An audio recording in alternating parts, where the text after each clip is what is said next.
ito ay rated SPG. Striktong patnubay at gabay ng magulang ang kailangan. Maaaring may masiselang tema, lengguwahe, karahasan, sexual, horror o droga na hindi angkop sa mga bata.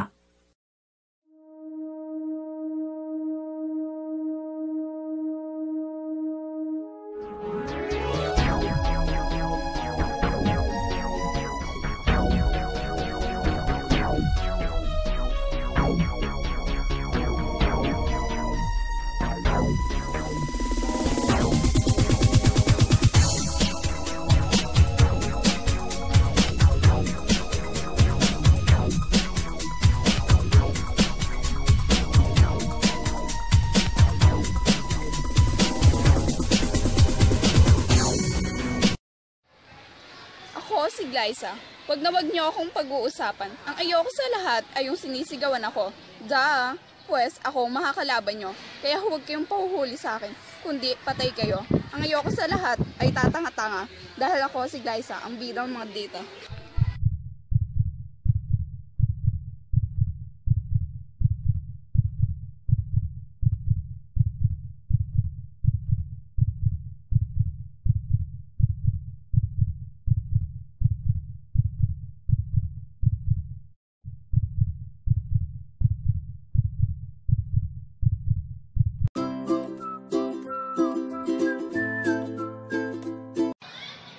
May isang estudyante na tila pagkasama-sama ng ugali.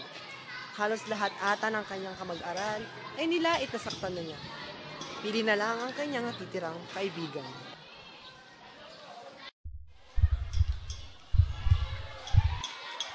Aray!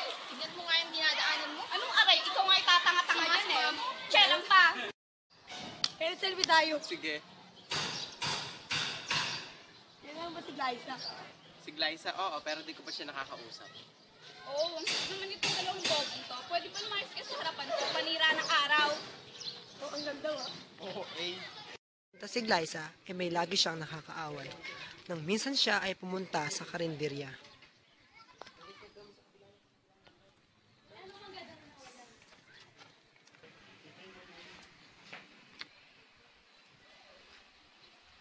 Sir, pwede bang pa-order itong ulam na to? Okay, sige po. Nang makaupo na si Glyza sa lugar ng kanyang kakainan, ay may hindi inaasahang eksena. Hay nako kuya. Naman yan, ang tagal-tagal, gutom na ako. Sandali po, na.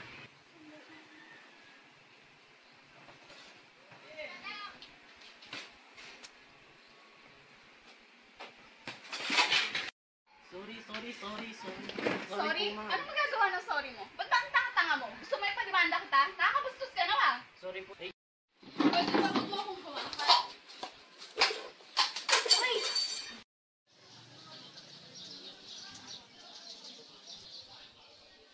At biglang dumating si Miriam.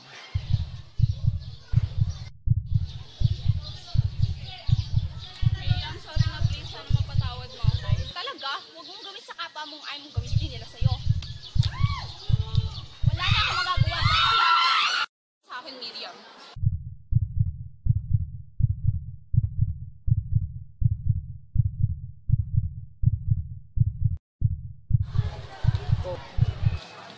Hi, Miriam. Miss mo ba ako?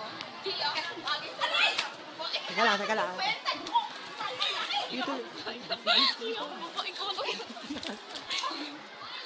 Uy, tama na. Tumigil nga kayo lang. Bakit kung kanya pag-aaway nyo? Hayaan mo nga siya.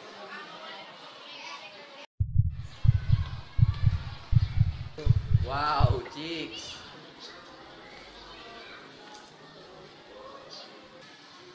Silingera!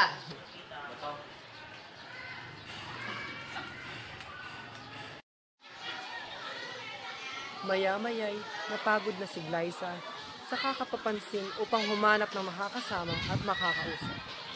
Pero wala, kaya nag-iisa na lang siya. Ano ba't mo nagawa ko? Sama-sama ako talaga.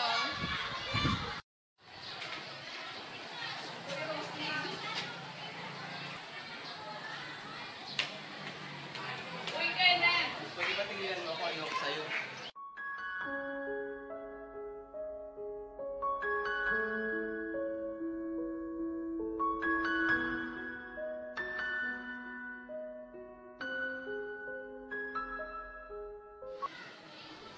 at tuluyan ang nawala ng pag-asa pang maging masaya pang muli si Glyza. Kilalanin mo muna ang iyong sarili. Alam mo nga na tao ka, pero hindi mo naman alam kung paano ka magpapakatao. Bago mo laitin o saktan ang kapwa mo, siguraduhin mo munang kilala mo ang sarili mo. Matutong maging mapagkumbaba kung alam mong may nagawa sa iyong hindi sinasadya. Dapat ang ating konsensya ay tiyak na handang pumili ng tama at mabuting desisyon bago ka umaksyon. At bago mo rin sabihing tao ka, siguraduhin mo munang kilala mo talaga ang iyong sarili at ang iyong pag-ugali. At dito nagtatapos ang dulang, kilalanin mo muna ang iyong sarili na pinamagatang Glyza.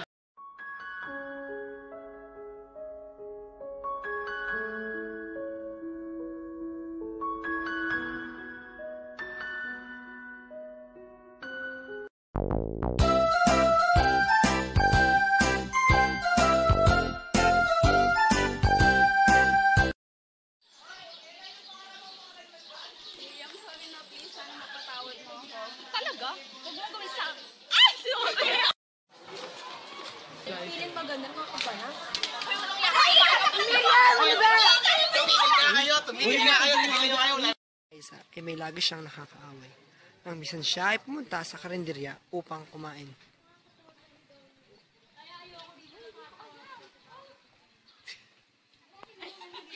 May ay biglang dumaan si Miriam.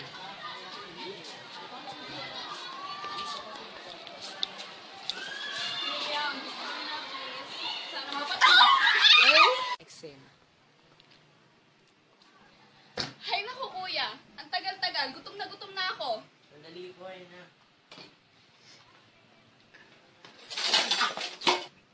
Pinost ko muna.